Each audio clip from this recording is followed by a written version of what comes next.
sais que c'est pour passer en commande directe.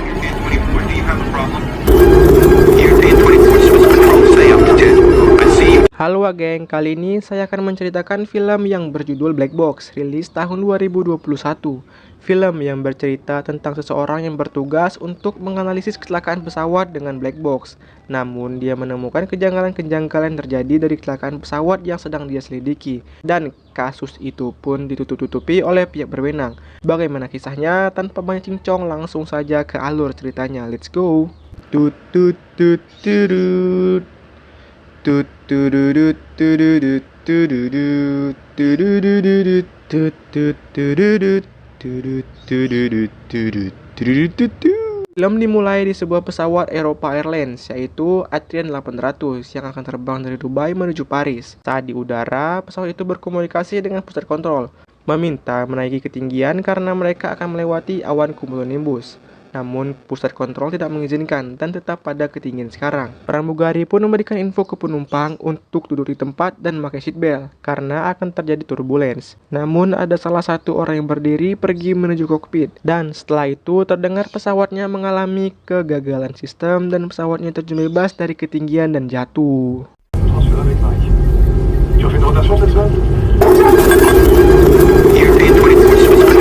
Di sebuah ruangan, terlihat seorang yang bernama Matthew sedang mendengarkan suara dari jatuhnya helikopter bersama dengan atasannya yang bernama Victor. Matthew bekerja di BEA, Komite Keselamatan Transportasi Udara, bekerja sebagai analisis kecelakaan transportasi udara. Matthew dan Victor pun berdebat dari rekaman helikopter yang terjatuh, karena Matthew selalu bisa mendengar dari suara yang tidak bisa didengar oleh manusia normal, dengan meninggikan frekuensi suara dari rekaman itu.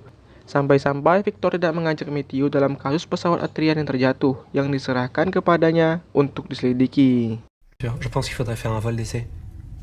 Il faut filmer. Balzan, prenez vos affaires, on y va. J'ai pas le temps de gérer vos états d'âme. Saat Matthew sedang mengambil barang di mobilnya, istrinya menelpon mengajaknya pergi ke sebuah acara. Kini sekarang dia berada di sebuah acara dengan orang-orang penting di dalamnya. Istrinya juga berada di sana yang bernama Naomi, karena Naomi merupakan orang yang memberikan izin terbang kepada pesawat baru dan bekerja di perusahaan Adrian yang merupakan salah satu maskapai terbesar di dunia saat ini. Tapi saat Matthew sedang duduk santai di acara tersebut, dia mengalami gangguan kecemasan yang sangat parah, dan gangguan itu bisa berhenti ketika dia menggunakan earphone.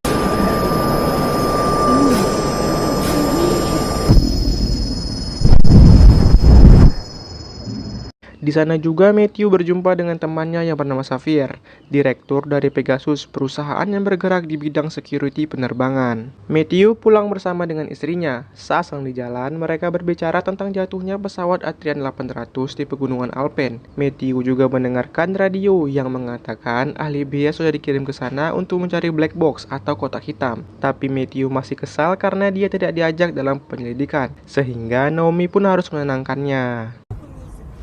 T'as pu avoir accès aux données à Cars et à la trajectoire? Ouais, l'appareil à pic Mathieu, ça sert à rien de ressasser, t'es pas dessus, t'es pas dessus. Sampai di rumah, Matthew juga melihat berita tentang pesawat itu jatuh di pegunungan Alpen dengan membawa 300 penumpang dan 16 awak, yang dimana para ahli BEA kini sudah menemukan kotak hitam, bagian yang terpenting dari pesawat jika mengalami kecelakaan, karena berisi komunikasi pilot dan bisa memberikan informasi apa penyebab kecelakaan itu. Vaux en Haute-Savoie. Pour quelle raison? On l'ignore pour l'instant. Une opération. Besoknya saat di kantor, Matthew melihat rekaman video dari pembongkaran black box yang dilakukan Victor dan timnya.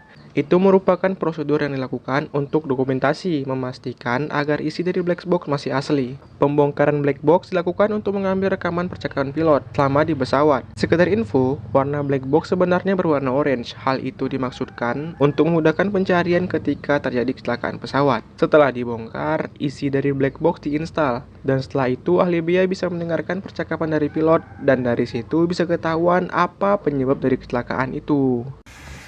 Victor Pollock, enquêteur au bureau d'investigation du BEA.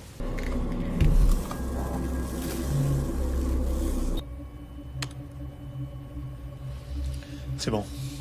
Matthew masih kesal karena dia tidak diajak untuk menyelidiki kasus ini pun sadar karena dia ada kasus kecelakaan pesawat lain yang harus diselidiki. Sehingga dia sedang bersama dengan seorang pilot melakukan simulasi untuk mengetahui bagaimana kecelakaan pesawat lain itu bisa terjadi berdasarkan info dari Bea, yang dimana pesawat itu gagal mendarat di jalur lintasan akibat jalannya yang licin, yang berakibat pesawat itu tergelincir.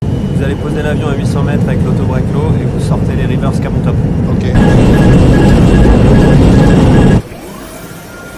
Matthew kembali ke kantornya bertemu dengan bosnya di Bea. Bos itu mengatakan bahwa mereka belum mendengar kabar dari Victor, sehingga Matthew ditugaskan untuk membantu Balsan mengidentifikasi kecelakaan pesawat itu terjadi sebelum konferensi pers di jam 7 malam, karena menteri juga meninjau kasus kecelakaan itu. Conférence de presse ce soir à 19h. Faites parler le CBR. J'ai besoin de connaître. Matthew pun mulai pekerjaannya mendengarkan suara percakapan dari pilot dari rekaman black box. Dia mengamati semua suara-suara itu. Dia juga menaik turunkan frekuensi hertz untuk mendengarkan suara yang mungkin tidak terdengar dengan frekuensi yang normal. Karena hal itu, Matthew bisa mendengarkan suara orang yang berteriak seperti kalimat Allahu Akbar.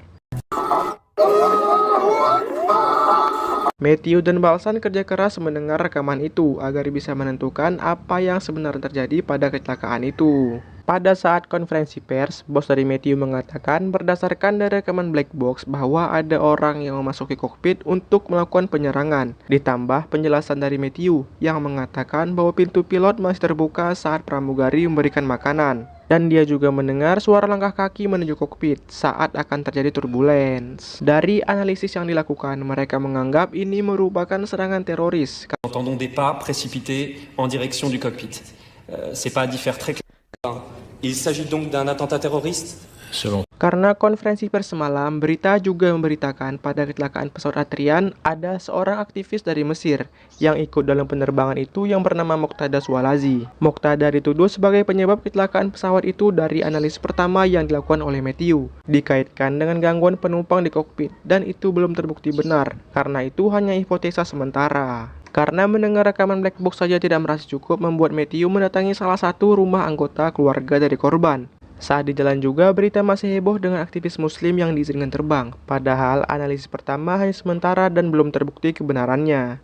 Saat sampai di rumah korban, ternyata korban sempat memberikan rekaman suara tepat sebelum pesawat itu jatuh, yang membuat Matthew langsung meminta rekaman itu untuk dianalisis lebih lanjut.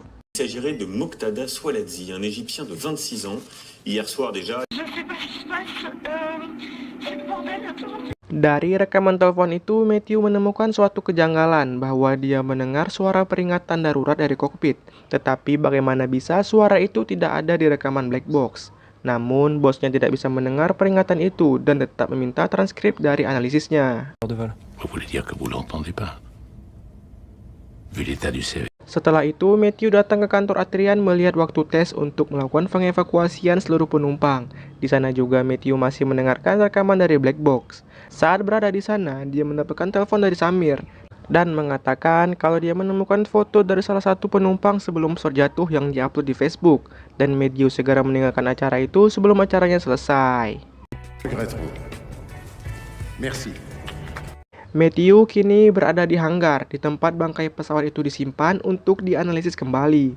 Dia melihat seluruh daftar penumpang dan tertuju ke penumpang yang bernama Moqtada Swalazi, aktivis dari Mesir di kursi 45F. Matthew juga melihat foto-foto penumpang yang diposting di Facebook. Saat dia melihat foto-foto penumpang itu, di salah satu foto terlihat foto dari Moqtada Swalazi yang tertuduh sebagai teroris. Melihat hal tersebut, Matthew langsung memakai headsetnya dan dia membayangkan seperti berada di dalam pesawat. Saat berada di pesawat, Matthew seolah-olah melihat satu pria yang berdiri dan berjalan menuju kokpit. Telah ada pemberitahuan turbulence. Tapi saat Matthew mengikutinya, ternyata pria itu ditegur oleh pramugari dan dia kembali ke tempat duduknya, sedangkan Matthew kembali ke dunia aslinya.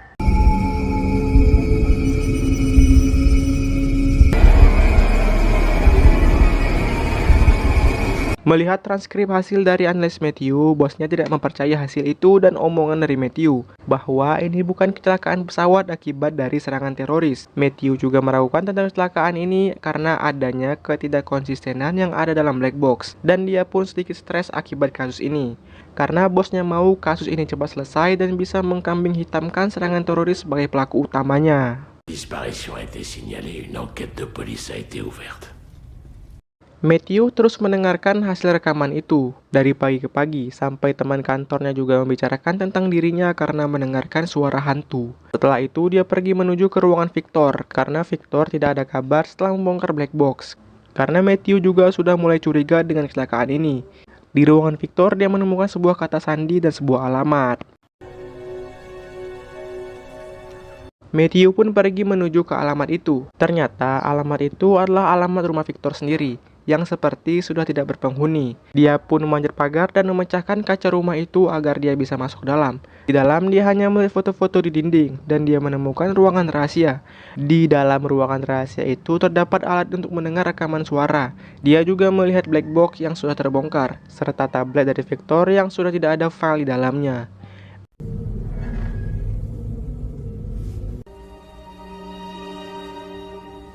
Matthew juga sempat mengambil memori dashcam dari mobil Victor untuk memeriksa kemana dia pergi. Setelah melihat rekaman itu satu demi satu dan setelah beberapa jam mengecek hasil rekaman dashcam, akhirnya Matthew mendapatkan informasi. Ternyata Victor pergi bertemu dengan Xavier, kepala dari perusahaan Pegasus Security, yang membuat Matthew tambah curiga terhadap Victor.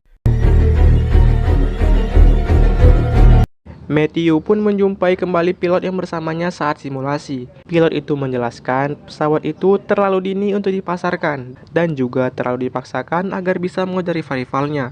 Padahal teknologinya masih belum disempurnakan dan orang-orang di dalam maskapai itu memiliki koneksi agar bisa mendapatkan izin terbang. Triangle, la machine dirige et le pilote subit, d'accord? Ça, il me semble vous l'avoir déjà expliqué, non? Saat Matthew menjemput istrinya, mereka pun berdebat hebat. Mereka mendebatkan sistem kemudi pesawat Adrian 800 yang masih belum disempurnakan karena Naomi salah satu orang yang beri izin terbang ke pesawat itu dan tentang perizinan pesawat yang dirahasiakan. Tetapi Naomi menjawab masalah-masalah itu semua sudah diperbaiki dan pesawat itu siap untuk terbang. Il y a des pilotes qui ont relevé des anomalies 6 mois avant le crash. Malamnya saat Naomi sedang tertidur, Matthew diam-diam membuka laptopnya dan mengambil file rahasia dari Adrian dan memberikan file itu kepada bosnya di Bea.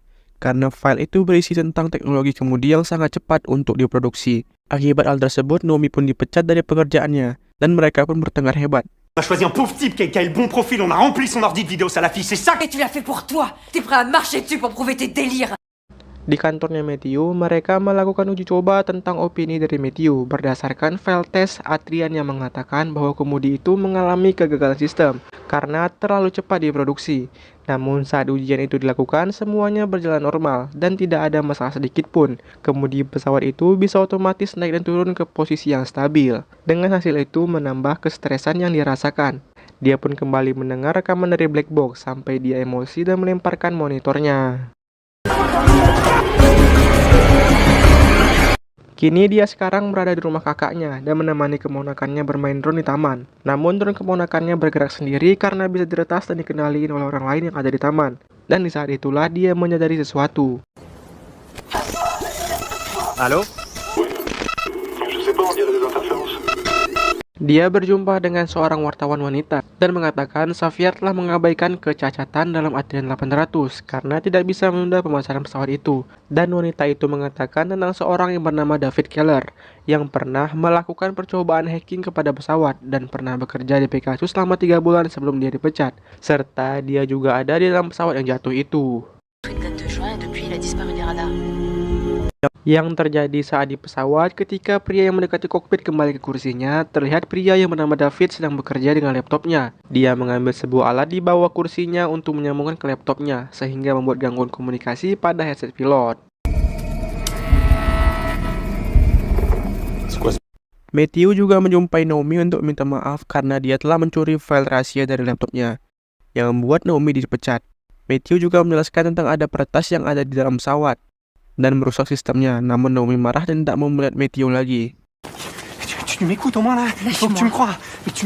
Karena Matthew sudah bertindak terlalu jauh atas kasus ini sehingga bosnya memindahkan tugas ini ke orang lain. Dan Matthew secara resmi berhenti investigasi kecelakaan pesawat Adrian 800. Saat kembali ke mejanya, dia melihat rekaman dashcam mobil Victor. Dia juga mendengar kembali rekaman dari helikopter yang terjatuh. Dia mencoba menaikkan frekuensinya kembali. Dan dia mendengarkan sebuah angka berupa titik koordinat dari lokasi rahasia, dan dia pun mencatatnya. Dia langsung bergerak menuju lokasi dari titik koordinat itu dan sampai kembali ke rumahnya Victor. Namun GPS menyuruhnya terus berjalan ke dalam rumah Victor. Naomi pun menelponnya untuk menuju ke apartemen karena ada yang ingin dia bicarakan sesuatu yang penting. Karena saat Naomi sedang makan malam dengan Xavier mengetahui kalau pilot harus melepaskan radio komunikasinya. Padahal informasi itu belum diterbitkan, yang membuat Naomi curiga.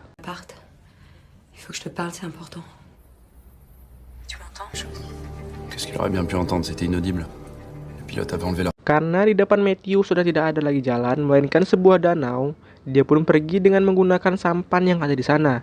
Namun GPS menunjukkan lokasinya ada di tengah danau, yang membuat Matthew harus menyelam untuk mengambil sesuatu yang ada di dalam air. Ternyata barang itu adalah isi dari black box. Matthew pun langsung pergi menuju ruangan rahasia Victor untuk mendengarkan hasil rekaman black box yang asli, yang telah disembunyikan. Di rekaman itu kurang lebih sama seperti yang telah dianalisis oleh Matthew, tapi sangat berbeda jauh dari rekaman black box yang ada di Bea, yang dimana ada peretas yang meretas sistem pesawat itu untuk mengubah jalurnya. Tapi saat peretas itu ingin mengembalikan sistemnya, sistem pesawat itu sudah rusak sepenuhnya, dan hacker itu pun tidak bisa memperbaikinya sampai mereka terjun bebas dan jatuh di Gunung Alpen. Bon, j'enlève mon casque, c'est insupportable.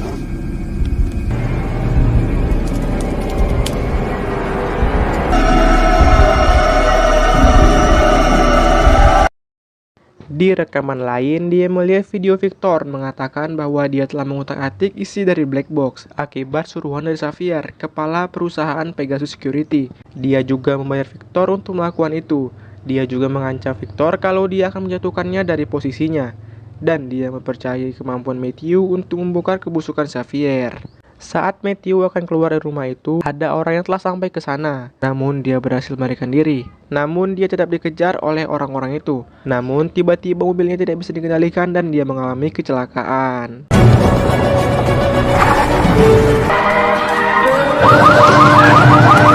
Besoknya Xavier pun melakukan pidato tentang gagasan untuk menghilangkan pilot dan menggantikannya dengan AI. Namun saat dia sedang berpidato, tiba-tiba ada video dari Victor tayang di layarnya dan mengatakan tentang kejahatan Xavier yang diputar oleh Naomi. Ternyata Xavier lah dalang dari kecelakaan Adrian 800 agar bisa menggantikan peran pilot dengan AI. Pertanyaan sekarang adalah, apakah Matthew selamat dari kecelakaan yang terjadi padanya? Entahlah, saya pun nggak tahu. Film pun selesai, film yang sangat complicated, film yang seru, cocok untuk kalian yang suka di bidang aviasi. Terima kasih telah menonton, jangan lupa tekan tombol like dan subscribe, tekan juga tombol loncengnya, share ke teman-teman kalian semua. Sampai jumpa di video berikutnya, bye bye geng.